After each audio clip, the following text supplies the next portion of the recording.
tasks and factories. Cloudy skies abound. We've got clouds at O'Hare, 66 degrees at 5:51. How to tell if factories are navigating the tariff turns. Marketplace Morning Report is supported by Amazon Business, dedicated to helping businesses save time on office tasks and empower leaders with business buying solutions that support teams to focus on growing the business. Learn about smart business buying at amazonbusiness.com. I'm David Brancaccio in Los Angeles. We're going to get a couple of updates on the manufacturing sector in the coming days. Factories here often rely on inputs from over there, imports, which means even U.S. manufacturing can be on the receiving end of the trade war. Marketplace's Justin Ho looked into how that sector has been reacting so far this year.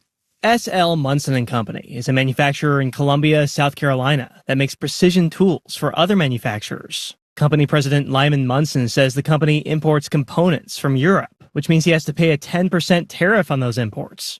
We're writing a check every week now on shipments coming in.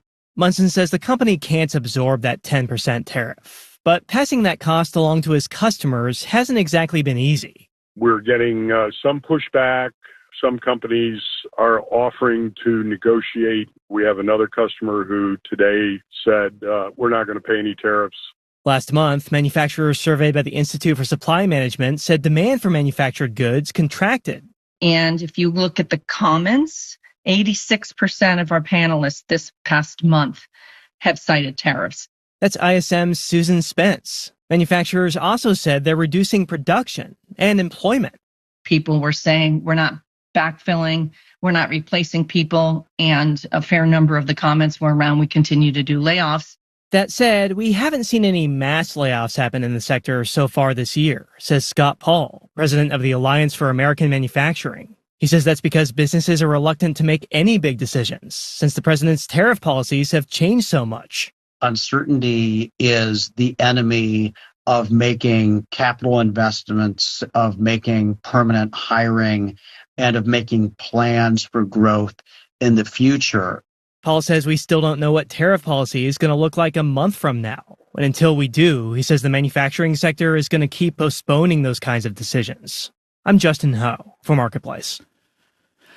U.S. stock and bond markets are closed today to honor the Juneteenth holiday and will reopen tomorrow morning.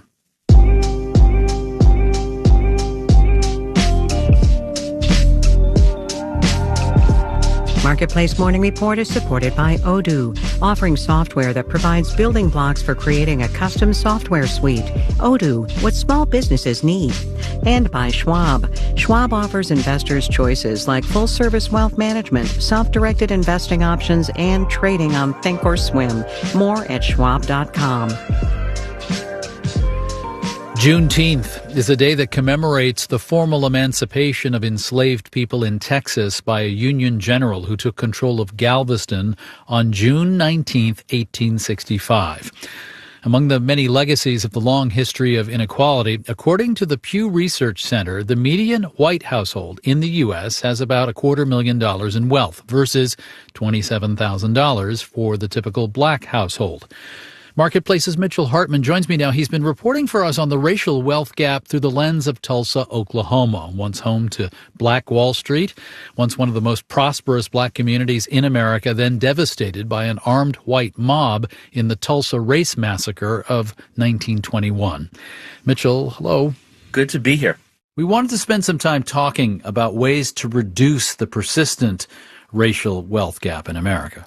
Well, let's start with Tulsa. So after decades of efforts to obtain reparations for the hundreds of deaths, the homes and businesses that were destroyed in that 1921 massacre, there was no government or insurance compensation afterward. Just this month, Tulsa's mayor announced a reparations plan. It's a $105 million private fund that is more than advocates expected by quite a lot. It'll pay for affordable housing, education, small business development for Tulsa's black community. You know, there have been efforts to provide reparations in other places. You've heard of Evanston, Illinois for housing, Asheville, North Carolina, Amherst, Massachusetts. Steps toward reparations. These are local regional efforts, right? It's not really addressing the racial wealth gap at a national scale. No, a lot of advocates for reparations for African Americans say it doesn't do that. Here's Kristen Mullen. She's co-author of From Here to Equality, Reparations for Black Americans in the 21st Century. We think of reparations as a federal project that has as its major focus the elimination of the racial wealth gap. They are the only entity that can possibly pay these funds and eliminate the racial wealth gap. It's a tremendous sum.